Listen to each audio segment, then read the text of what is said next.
Hello friends, பல்லாரி வெங்காயம் முளைக்க வச்சோம் பாருங்கள்.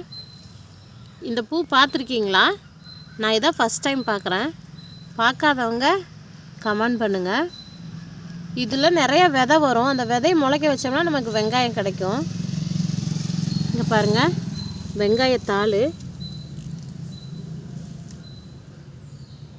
இது நிறையா வெங்காயம், இந்த விதையை போடும்போது நிறையா வெங்காயம் நமக்கு கிடைக்கும். இப்படி தான் பெரிய வெங்காயம் ரெடி பண்ணுறாங்க. எனக்கு இப்போ தான் தெரியும். இது பாருங்கள், வீட்டில் இருக்கிற வெந்தயத்தை முளைக்க வச்சோம். வெந்தயக்கீரை நல்லா வந்துச்சு.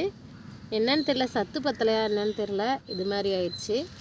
2 க்ரோ பேக்கில் ரெடி பண்ணோம் பாருங்கள். ஒரு டைம் நல்லா வந்துச்சு, எல்லாம் நாங்கள் சமைச்சு சாப்பிட்டோம். அடுத்தது முடக்கத்தான் கீரை பாருங்கள். இது விதை போட்டு தான் நாங்கள் ரெடி பண்ணோம். விதை வேணுன்னா கமெண்ட் பண்ணுங்கள். இங்கே பாருங்கள், விதை நிறையா வச்சுருக்கோம். விதை போட்டு எவ்வளோ செழிப்பாக வந்திருக்குது பாருங்கள். இதில் ஒரு பொன்னாங்கண்ணி கீரை வேறு இருக்குது. இது சொர விதை தானாகவே முளைச்சிருச்சு. இது சக்கரவள்ளி கிழங்கு பாருங்கள். நாங்கள் கொடியெல்லாம் வாங்கி வைக்கல, கிழங்கே க்ரோ பேக்கில் வச்சு ரெடி பண்ணணும். அது சூப்பராக வந்துச்சு. அது இப்போ தரையில் நட்டு வச்சுட்டோம். எப்படி கொடி விட்டுருக்கு பாருங்கள். கிழங்கு வந்தால் அடுத்த வீடியோவில் போடுறோம்.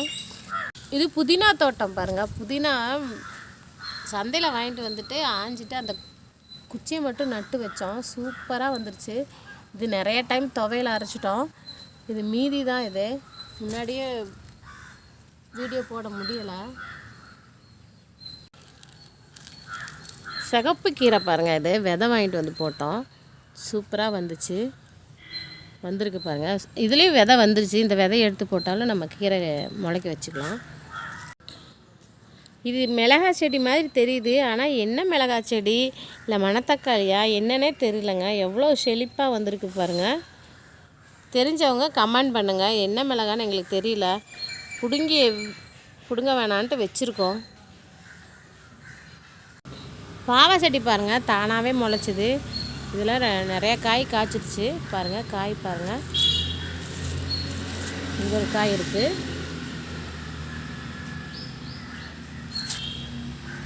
அடுத்தது புளிச்சக்கீரை பாருங்கள். விதை போட்டு முளைக்க வச்சுருக்கோம். எவ்வளோ பெருசாகிடுச்சு பாருங்கள். இன்னும் கொஞ்சம் பெருசானால் பறித்து சமைக்கலாம். இதுதான் எங்கள் வீட்டு தோட்டம். பிடிச்சவங்க சப்ஸ்கிரைப் பண்ணுங்கள், ஷேர் பண்ணுங்கள், கமெண்ட் பண்ணுங்கள். Please subscribe.